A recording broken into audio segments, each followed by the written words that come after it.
Brad Pila, Kanidako.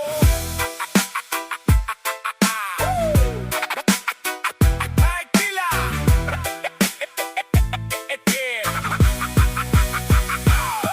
ambot ba? Dili jud mapogngan mga bisyo nga nipilit sa mga tao. Daghan ng problema, gisamutan pa ninyo pag-ayo. Wala ba ka maluoy sa imong pamilya? Wanay kaunduhan na kasemana. Sige lang kagwalay sobra, pero ang tinuod ang kwarta sa bisyo ra napunta. Hoy adik, asa man ka dik? Sige lang kag suroy-suroy sa kadasig. Hoy hudas, asa man ka das? Sige lang kag badhas-badhas sa manchinita.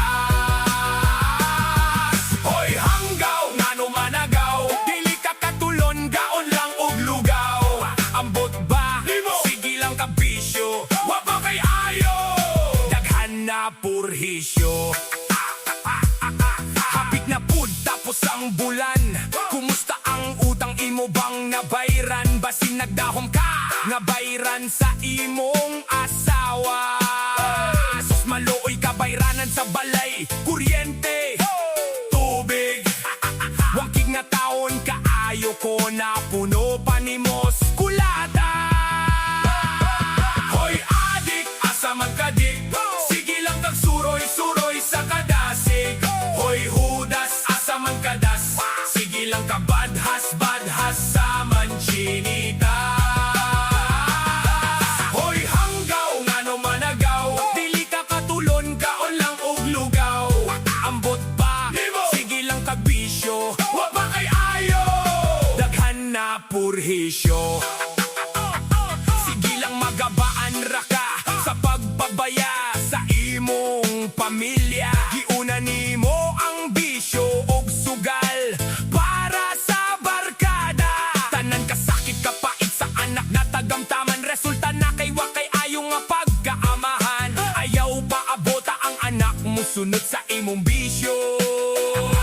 Pagbinuotan, buhat og maayo.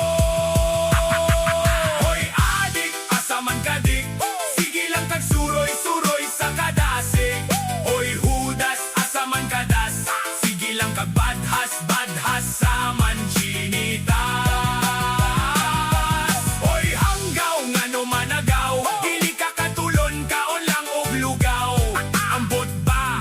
Sige lang kag bisyo, wa ba kay ayo? Daghan na purhisyo.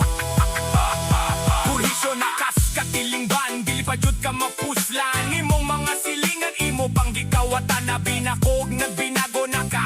Ni trabaho aron makakwarta para dunay ikasuporta. Pero ambot nga unsa nakita ti ka ni tago sa iskina. Dunay gitunol niya, gikumot nimo ang kwarta. Hoy adik, asa man ka dik? Sige lang kag suroy-suroy sa kadasig. Hoy hudas, asa man kadas? Sige lang kag badhas-badhas sa manchinita.